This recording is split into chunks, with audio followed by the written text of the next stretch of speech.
Hello, planet Earth. Welcome back to my YouTube channel. We're at IDK, my BFF Jill 730.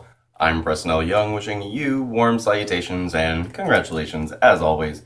You've made your way to the Buffington Post. Today we are going to be continuing my coverage of Buffy the Vampire Slayer Season 8 with our last one-shot issue of the season, which is Buffy the Vampire Slayer, Riley, Commitment Through Distance, Virtue Through Sin. Yes, so basically this issue finds us, I'm guessing, somewhere between the second and third arcs of the season, wherein we are basically dealing with Riley's decision to work for Buffy and Twilight simultaneously. But first, this week I did a top 5 video on Andre's top 5 favorite Buffy episodes, and as we were corresponding about his list, he asked me about my channel name, which is IDK, my BFF Jill 730, and he wondered what the deal was with it, and I'm sure some of you have also wondered what the heck my YouTube channel name even means. Well, it's kind of an elaborate inside joke gone viral. Way back in yesteryear, many moons ago, there was a company called Singular Wireless, which is what AT&T Mobile is today. And so Singular Wireless had this commercial wherein a mother was talking with her daughter about her overuse of text messages. And the daughter was communicating with her mother through text speak. And so she was saying, who are you texting all the time? And the girl goes, IDK, my BFF Jill. And it's like translated at the bottom for the mother. So anyway, flash forward to like several years ago, when I was living in Tallahassee, Alabama, one of my coworkers and my roommate at the time, Andrea, she would always say, OMG, my BFF Jill. And it really bothered me because I knew that commercial and I knew what she was talking about. And so I finally had to correct her one day and say, it's actually IDK, my BFF Jill. And so it just became this inside joke. We call each other Jill. And when I created my Google account, I was saying, oh, well, what's something funny that I'll be sure to remember? And so it's IDK, my BFF Jill 730. And 730 is a reference to Faith at Graduation Day Part 2, where she says, miles to go, Little Miss Muffet, counting down from 730. So, Andre, that's what my YouTube channel name means. I'm actually thinking about just changing it to the Buffington Post with a Y, but I haven't done that yet because I don't know if I really want to do that or not. But anyway, here we go. It's Buffy the Vampire Slayer Season 8, our last one-shot issue, Riley. Commitment through distance, virtue through sin.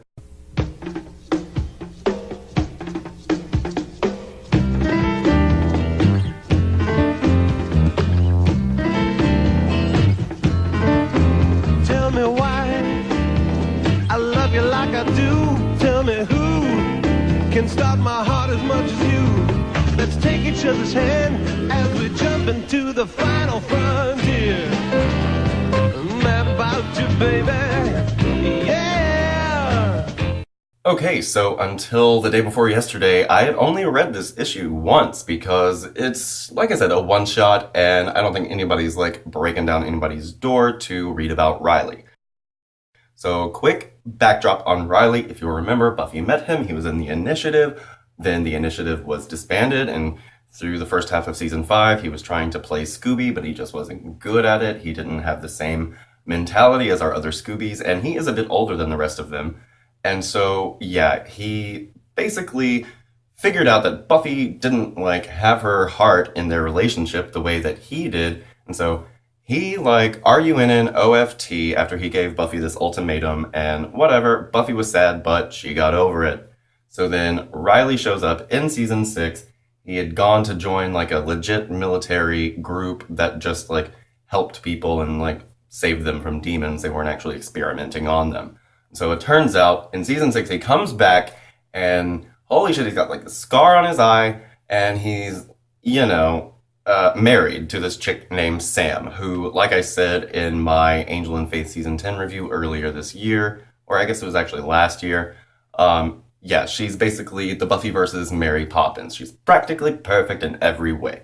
So, yeah, Riley, like we know, was working with Twilight, but then it turned out he was a double agent. He was really working with Buffy the whole time, and this is where we see why. So I'm just gonna kind of flash through this because, like I said, not a lot is going on. But basically, at this point in the story, we are flashing back to some point between when Buffy has extended her hand to Riley to get him to work with her, and Twilight has also extended an invitation to Riley to come and work with them. And so, basically, this issue finds us, and Riley and Sam have left his parents' farm, which they are planning to take over half of, to go on this like secret mission in the area. So they end up at this silo, and it turns out that there is a missile down like underground, and it's been there since like, I don't know, the 50s or something. And anyway, yeah, so the people who are running this installation around the missile, they were talking about it seems to be active even when nobody's controlling it. And so Sam and Riley go down and investigate it, and they find out that it has a target set to it. And so this is bad. They tell the general guy to leave while they try and figure all this out, and so they get the coordinates for the missile to like, they erase the coordinates, but then they reset. And so what they do is they decide to go and investigate the target that this missile is launching toward, okay? So this is what they do, and the whole time, basically, we have Sam and Riley talking back and forth about Buffy's proposition to Riley. And Sam is saying, hey, you should really help Buffy, because if she needs your help, it's probably, going to save the world. And he says, no, we said that we were going to take over my parents' farm, and I want to have like a family with kids with you. And she says, yeah, it's easier to have a family with kids if, we still have a planet to raise them on. So throughout the issue, they're basically just kind of bickering back and forth and weighing the pros and cons of Riley going to help Buffy, because by this point he has been approached by Twilight and he really just wants to take himself out of the fight. But Sam is insisting that he goes and helps her, and he does this thing that, Buffy wants him to do. But by doing this, he would have to be a double agent, and he's sure that he might have to kill some people, and he's not cool with that.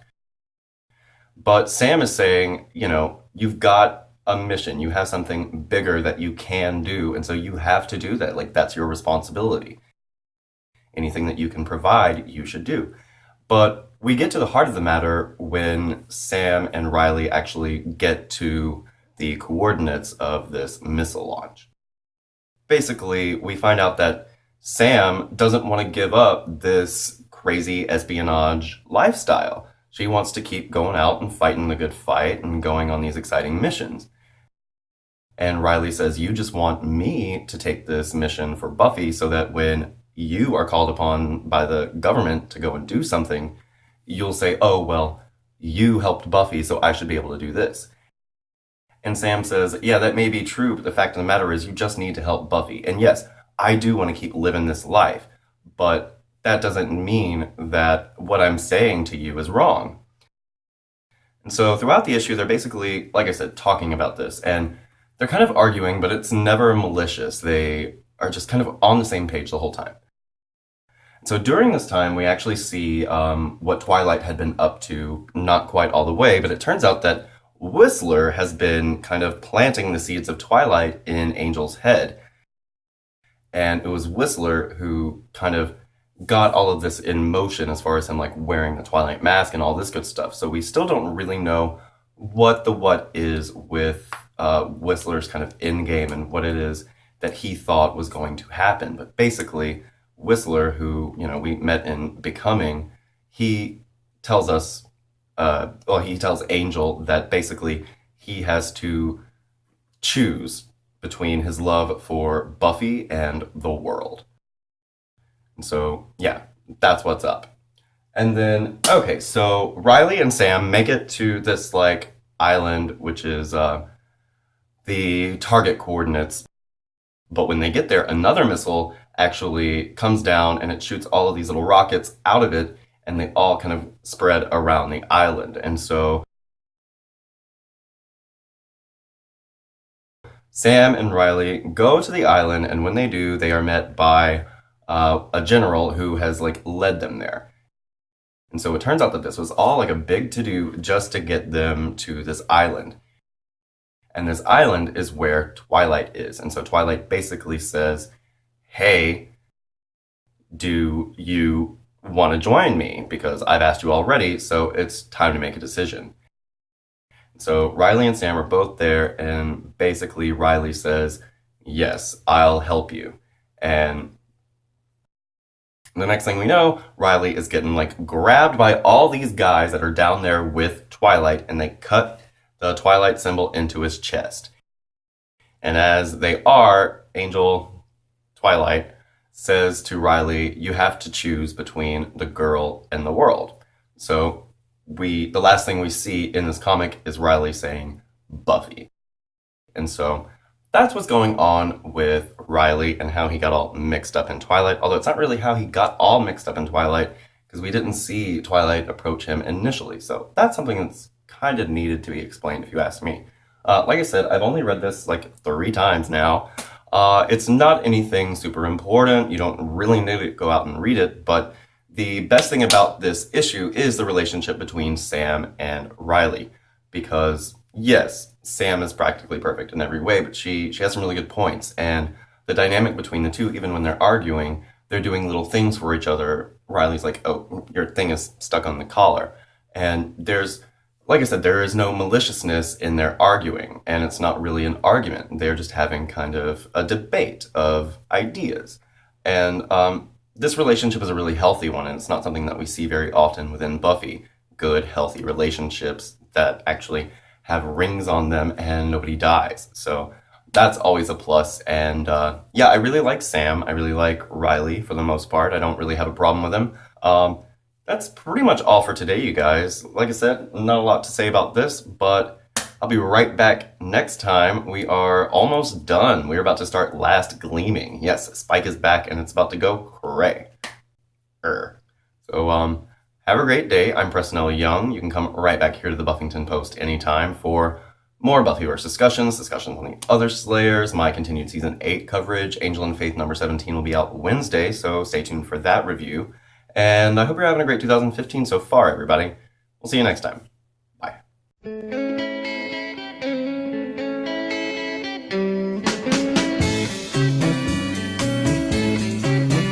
Well, she's fashionably lean, and she's fashionably late. She'll never rank a scene, she'll never break a day.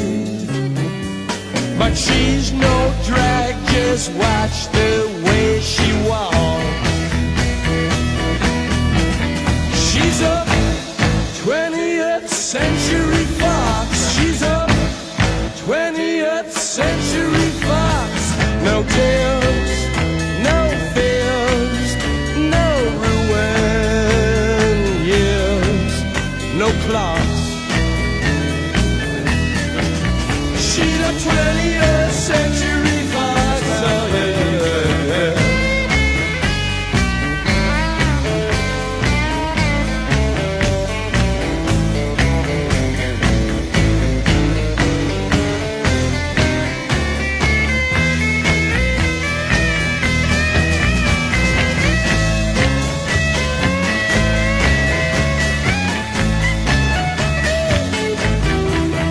She's the queen of cool, and she's the lady who waits.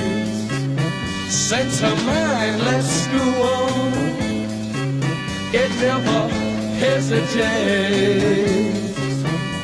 She won't waste time on elementary talk, 'cause she's a 20th century fox. She's a 20th century fox. Got the world